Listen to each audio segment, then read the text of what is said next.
ನಮಸ್ಕಾರ ಸ್ನೇಹಿತರೆ, ಪರ್ಫೆಕ್ಟ್ ವೆದರ್ಸ್ಗೆ ಮತ್ತೊಮ್ಮೆ ನಿಮ್ಮೆಲ್ಲರಿಗೂ ಸ್ವಾಗತ. ರೈತರಲ್ಲಿ ಒಂದು ಹೊಸ ಛಾಪನ ಮೂಡಿಸಬೇಕು ಅನ್ನೋ ಒಂದು ಉದ್ದೇಶದಿಂದ ಈ ವಿಡಿಯೋಗಳನ್ನ ಸ್ಟಾರ್ಟ್ ಮಾಡ್ತಾ ಇದ್ದೀನಿ. ಇವತ್ತು ಭತ್ತ ಕೊಯ್ಯೋ ಮಷಿನ್ ಬಗ್ಗೆ ತಿಳಿಸ್ಕೊಡೋ ಅಂತ ಒಂದು ಪ್ರಯತ್ನವನ್ನು ಪಡ್ತೀನಿ. ಬನ್ನಿ ತಡ ಮಾಡದೆ ವಿಡಿಯೋನ ಶುರು ಮಾಡ್ಕೊಳ್ಳೋಣ.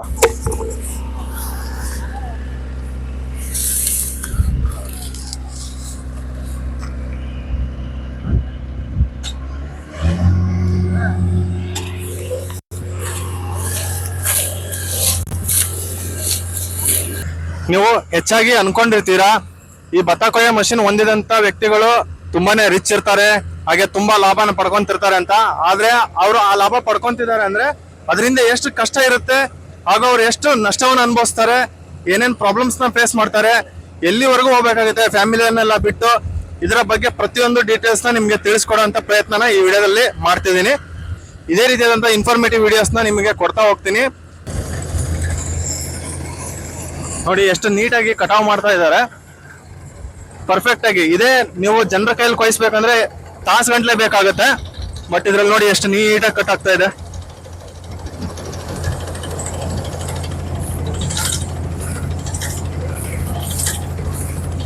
ಒಂದ್ ಸೈಡ್ ಹುಲ್ಲು ಬಿದ್ರೆ ಹಿಂದೆ ಏನಿದೆಲ್ಲ ಅದು ಜೊಳ್ಳು ಭತ್ತಗಳು ಹಿಂದೆಯಿಂದ ಬೀಳ್ತಾ ಇದಾವೆ. ನೋಡಿ ಒಂದು ಅಗಿ ಮಡಿನ ಕೇವಲ 10 ರಿಂದ 15 ನಿಮಿಷದಲ್ಲಿ ಕೊಯ್ತಾರೆ. ಅಂದ್ರೆ ಎಷ್ಟು ಕ್ವಿಕ್ ಆಗಿ ಕೆಲಸ ಆಗುತ್ತೆ. ಇದೇ ನೀವು ಜನರನ್ನ ಇಟ್ಕೊಂಡು ಮಾಡ್ಬೇಕಂದ್ರೆ ಒಂದು ದಿನಗಂಟ್ಲೆ ಬೇಕಾಗುತ್ತೆ ಒಂದ್ ಎಕರೆನ ಕೊಯ್ಯೋಷ್ಟರಲ್ಲಿ.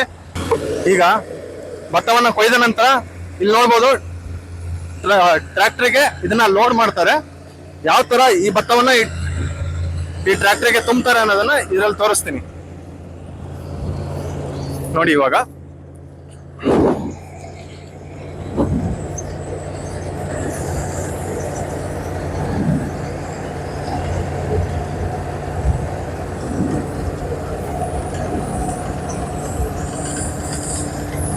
ನೋಡ್ತಾ ಇರ್ಬೋದು, ಭತ್ತ ಆಲ್ರೆಡಿ ಟ್ರೈಲಿಗೆ ಲೋಡ್ ಆಗ್ತಾ ಇದೆ.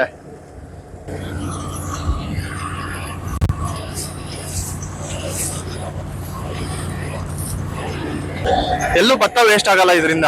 ಆದಷ್ಟು ನೋಡಿ, ಜೊಳ್ಳು ಕೂಡ ಆರೋಗ್ತಾ ಇದೆ. ನೀವು ನೋಡ್ತಾ ಇರ್ಬೋದು, ಇದೇನಿದೆಲ್ಲ ಭತ್ತ ಜೊಳ್ಳು ಇರೋಂಥದ್ದು, ಇದನ್ನ ನೀವು ಸಪ್ರೇಟ್ ಮಾಡ್ಬೇಕು ಅನ್ನೋದೇ ಇಲ್ಲ. ಆಲ್ರೆಡಿ ಅರ್ಧಕ್ಕರ್ಧ ಅದು ಸಪ್ರೇಟ್ ಮಾಡೇ ಕೊಟ್ಬಿಟ್ಟಿರುತ್ತೆ. ಇನ್ನು ಗಾಳಿಗೆ ಇದು ಅರ್ಧ ಹೋಗ್ತಾ ಇದೆ. ಇವತ್ತು ಈ ಭತ್ತ ಕೊಯ್ಯೋ ಮಷಿನ್ ಬಗ್ಗೆ ತಿಳಿಸ್ಕೊಡೋಕೆ ನಮ್ಮ ಜೊತೆ ಇದರ ಓನರ್ ಆದಂತ ನಾಗರಾಜ್ ಅವರು ಇದ್ದಾರೆ. ಇವಾಗ ಇವರಿಂದನೇ ಇದ್ರ ಬಗ್ಗೆ ಸ್ವಲ್ಪ ಇನ್ಫಾರ್ಮೇಶನ್ ತಿಳ್ಕೊಳ್ಳೋಣ. ನೀವು ಈ ಮಷಿನ್ ತಗೊಂಡು ಎಷ್ಟು ವರ್ಷ ಆಯ್ತು? ನಾವೀಗ ಒಂದು 5 ವರ್ಷ ಆಯ್ತು. 5 ವರ್ಷದಿಂದ. ಅಂದ್ರೆ ನೀವು ಹೊಸದೇ ತಗೊಂಡ್ರ ಅಥವಾ ಹೇಗೆ? Second hand. ಇದಕ್ಕೆ ಎಷ್ಟು ಇನ್ವೆಸ್ಟ್ ಮಾಡಿದ್ರಿ ಸ್ಟಾರ್ಟಿಂಗ್ ಅಲ್ಲಿ? ನಾವು ಸ್ಟಾರ್ಟಿಂಗ್ ಅಲ್ಲಿ ಇದಕ್ಕೆ 12.5 ಲಕ್ಷ ಇನ್ವೆಸ್ಟ್ ಮಾಡಿದ್ವಿ. 12.5 ಲಕ್ಷ. ಸೆಕೆಂಡ್ ಹ್ಯಾಂಡ್ 12.5 ಲಕ್ಷ ಆಗಿದೆ. ಹೊಸದಾದ್ರೆ ಈಗಿನ ಅವಾಗ ಈಗ 5 ವರ್ಷದಿಂದ ಆದ್ರೆ ಒಂದು 24 ಲಕ್ಷ. ಈಗಿಂದು 26-27 ಲಕ್ಷ. 26-27 ಲಕ್ಷ. ಇವಾಗ ನೀವು ಒಂದು ತಾಸಲ್ಲಿ ಎಷ್ಟು ಎಕರೆನ ಮುಗಿಸ್ತೀರಾ?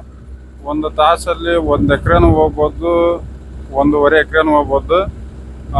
ಮತ್ತೆ ಒಂದು ತಾಸಿಗೆ 1.5 ತಾಸು ಅಂತ ಆಗುತ್ತೆ. 1 ಎಕರೆಗೆ 1 ರಿಂದ 1.5 ಗಂಟೆ ಮಿನಿಮಮ್ ಆಗುತ್ತೆ. 1 ಎಕರೆಗೆ ನೀವು 1 ಎಕರೆಗೆ ಚಾರ್ಜ್ ಮಾಡ್ತೀರಾ ಅಥವಾ ತಾಸು ಗಂಟ್ಲೆ ಚಾರ್ಜ್ ಮಾಡ್ತೀರಾ? ನಾವು ಅವರ್ಸ್ ಲೆಕ್ಕದಲ್ಲಿ 1 ಅವರ್ಗೆ ಎಷ್ಟು ಚಾರ್ಜ್ ಮಾಡ್ತೀರಾ? 2,500. 2,500. ಇದರಲ್ಲಿ ನಿಮ್ದೇ ಡೀಸೆಲ್ ಎಲ್ಲ ನಿಮ್ದೇ ಖರ್ಚು ಇರುತ್ತಾ? ಎಲ್ಲ ನಮ್ದೇ ಡೀಸೆಲ್, ನಮ್ದೇ ಖರ್ಚು. ಇದರಲ್ಲಿ ನಿಮ್ಗೆ 2,500ದಲ್ಲಿ ಎಷ್ಟು ಉಳಿಬಹುದು?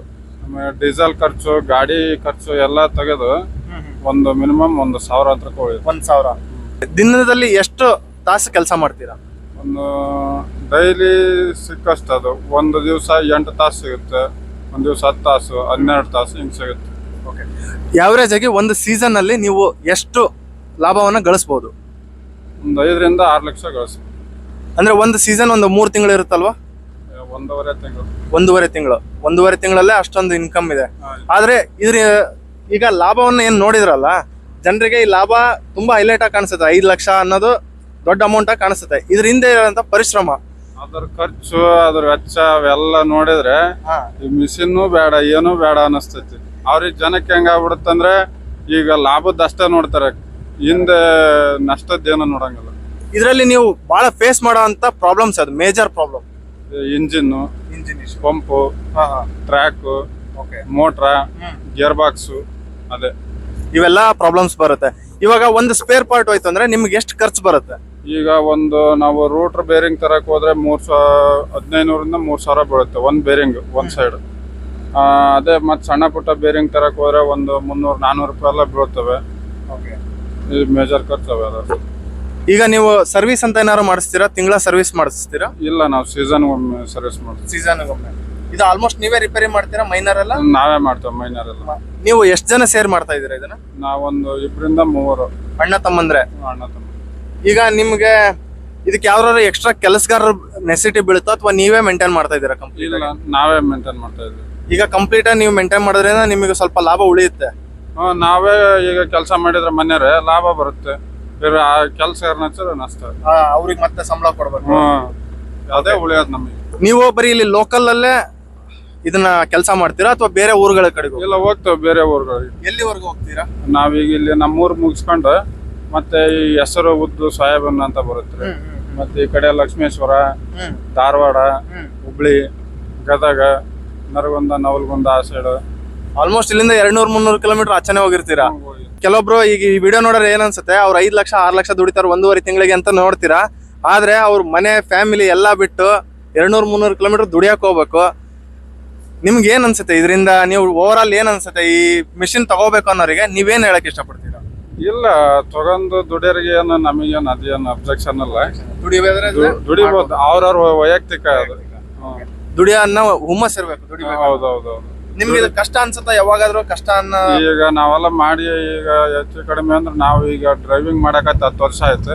ನಮಗೇನ್ ಕಷ್ಟ ಇಲ್ಲ. ಕಷ್ಟ ಅನ್ಸಿಲ್ಲ? ಇಲ್ಲ, ನೀವ್ ಇದನ್ನ ಎಂಜಾಯ್ ಮಾಡ್ಕೊಂಡು ಮಾಡ್ತಾ ಇದ್ದೀರಾ? ಮಾಡ್ತಾ ಇದ್ದೇವೆ, ತುಂಬಾ ಖುಷಿಯಾಗಿ ಮಾಡ್ತಾ ಇದಾವೆ. ಏನೋ ಒಂದ್ ಸ್ವಲ್ಪ ಮಿಷಿನ್ ಎಲ್ಲ ಪ್ರಾಬ್ಲಮ್ ಬಂದಾಗ ಅವಾಗ ಒಂದ್ ಸ್ವಲ್ಪ ಬೇಜಾರು ಅಷ್ಟೇ. ಇದರಲ್ಲಿ ರೈತರ ರೆಸ್ಪಾನ್ಸ್ ಹೇಗಿರುತ್ತೆ ನಿಮ್ಗೆ? ನಮಗೆ ರೈತರ ರೆಸ್ಪಾನ್ಸ್ ಚೆನ್ನಾಗಿದೆ. ಒಬ್ಬೊಬ್ರು ಹಂಗ ಇರ್ತಾರೆ, ಒಬ್ಬೊಬ್ರು ಹಿಂಗ ಇರ್ತಾರೆ ಅಷ್ಟೇ. ಎಲ್ಲ ನಾವೇ ಸುಧಾರಿಸ್ಕೊಂಡು ಹೋಗ್ತೀವಿ. ಈ ಟೆಕ್ನಾಲಜಿಯಿಂದ ರೈತರಿಗೆ ಉಪಯೋಗ ಆಗ್ತಾ ಇದೆನಾ? ಉಪಯೋಗ ಆಗ್ತಾ ಇದೆ.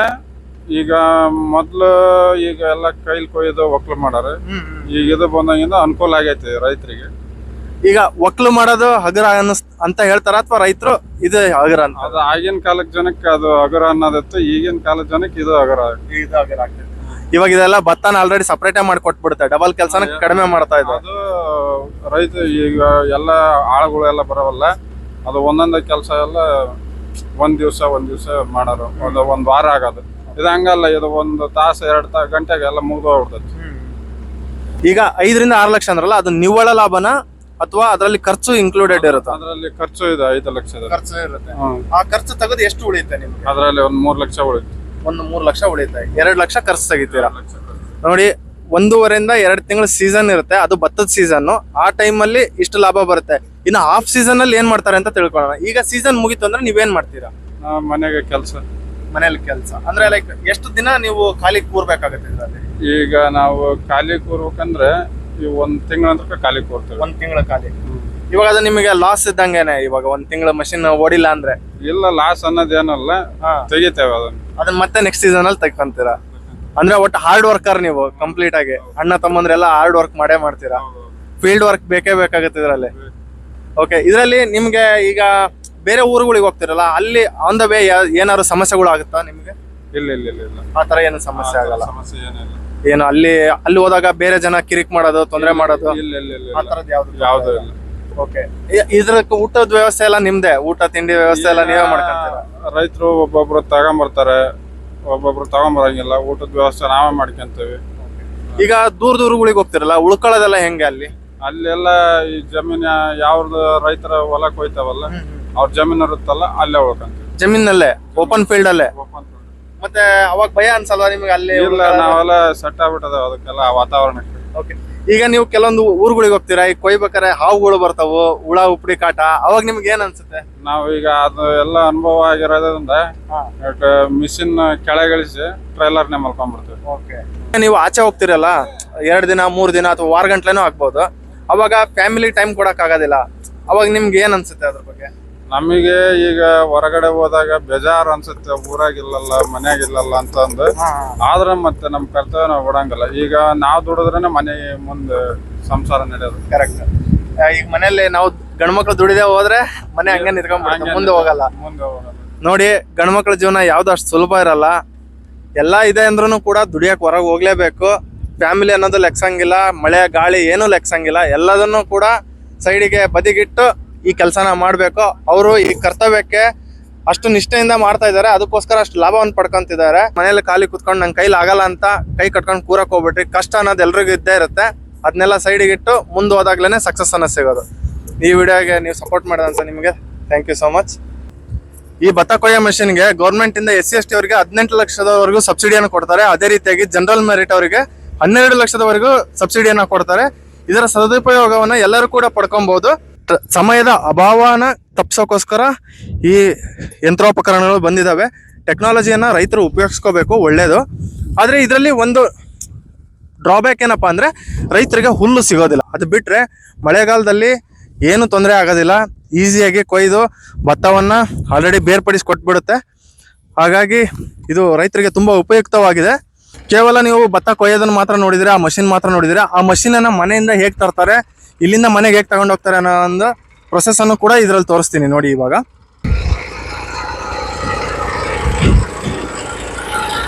ನೋಡಿ, ಇದಕ್ಕೋಸ್ಕರನೇ ಟ್ರೈಲಿನ ರೆಡಿ ಮಾಡಿಸಿದ್ದಾರೆ. ಎಷ್ಟು ಗಾಲಿ ಇದೆ ನೋಡ್ರಿ ಈ ಟ್ರೈಲಿಗೆ. ಹಿಂದೆ 4 ಮುಂದೆ 2 ಟೋಟಲ್ 6 ಗಾಲಿ ಟ್ರೈಲಿ ಇದು. ನಾವು ಜನರಲ್ ಆಗಿ 2 ಗಾಲಿ ಇರೋಂಥ ಅಥವಾ 4 ಗಾಲಿ ಇರೋಂಥ ಟ್ರೈಲಿನ ನೋಡಿರ್ತೀವಿ. ಇದ್ರಲ್ಲಿ 6 ಗಾಲಿ ಇದೆ. ಯಾಕಂದ್ರೆ ಅದ್ರ ವೇಟ್ ತಡಿಬೇಕಲ್ಲ, ಅದಕ್ಕೋಸ್ಕರ ಇದನ್ನ ಅಷ್ಟೇ ಗಟ್ಟಿಮುಟ್ಟಾಗಿ ಮಾಡಿಸ್ಬೇಕಾಗತ್ತೆ. ಇಲ್ಲಿ ನೀವು ನೋಡ್ಬೋದು, ಈ ತರ ಟಿಪ್ಪರ್ನ ಮೇಲೆ ಮಾಡ್ತಾ ಇದ್ದಾರೆ. ಸೊ ಹಾಗಾಗಿ ಈ ತರ ಇನ್ಕ್ಲೈನ್ಡ್ ಆಂಗಲ್ ಅಲ್ಲಿ ನಿಲ್ಲಿಸ್ತಾರೆ ಇದನ್ನ. ನೋಡೋಣ ಇದು ಯಾವ ತರ ಲೋಡ್ ಮಾಡ್ತಾನೆ ಅದನ್ನು ಕೂಡ ತೋರಿಸ್ತಾ ಇದ್ದೀನಿ. ಇದು ಕಂಪ್ಲೀಟ್ ಪ್ರೊಫೆಷನಲ್ ಇಂದ ಮಾತ್ರ ಸಾಧ್ಯ ಗುರು. ನೀವು ಸುಮ್ಮನೆ ಫಸ್ಟ್ ಟೈಮ್ ಟ್ರೈ ಮಾಡ್ತೇನೆ ಅಂದ್ರೆ ಆಗೋದಿಲ್ಲ ಇದನ್ನ. ಯಾಕಂದ್ರೆ ಅಷ್ಟು ಪರ್ಫೆಕ್ಷನ್ ಅಲ್ಲೇ ಹತ್ತಿಸ್ಬೇಕು. ಒಂಚೂರು ಆ ಕಡೆ ಈ ಕಡೆ ಆದ್ರೂ ಕೂಡ ಮಷಿನ್ ಪಲ್ಟಿ ಆಗಂತ ಚಾನ್ಸಸ್ ಬಹಳ ಇರುತ್ತೆ.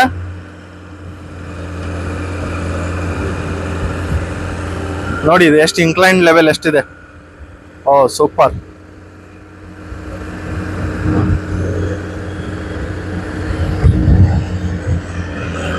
ನೋಡಿ ಒಂದೇ ಸತಿಗೆನೆ ಪರ್ಫೆಕ್ಟ್ ಪಾರ್ಕಿಂಗ್. ನಾವು ಸಾಧಾರಣ ನೆಲದಾಗ ಪಾರ್ಕ್ ಮಾಡಕ್ಕೇನೆ ಹಿಂದೆ ಮುಂದೆ ಯೋಚನೆ ಮಾಡ್ತೀವಿ. ಇದ್ರಲ್ಲಿ ಒಂದು ಮಿರರ್ ಇಲ್ಲ, ಒಂದು ಕ್ಯಾಮ್ರಾ ಇಲ್ಲ, ಏನಿಲ್ಲ. ಎಷ್ಟು ಪರ್ಫೆಕ್ಷನ್ ಎಷ್ಟು ಇರ್ಬೋದು ಅಂತ ನೀವೇ ಯೋಚನೆ ಮಾಡಿ. ಇವರ ಹೆಸರು ನಾಗರಾಜ್ ಅಂತ. ಆಗ್ಲೇ ಹೇಳಿದಾಗೆ ಕಾಂಟ್ಯಾಕ್ಟ್ ಡೀಟೇಲ್ಸ್ ನಾನು ಮೆನ್ಷನ್ ಮಾಡಿದ್ದೀನಿ. ಯಾರು ಬೇಕಾದ್ರೆ ಈ ಮಷೀನು ದಯವಿಟ್ಟು ಕಾಂಟ್ಯಾಕ್ಟ್ ಮಾಡಿ. ಕಾಂಟ್ಯಾಕ್ಟ್ ಡೀಟೇಲ್ಸ್ ಇಲ್ಲಿದೆ, ನೀವು ನೋಡ್ತಾ ಇರ್ಬೋದು.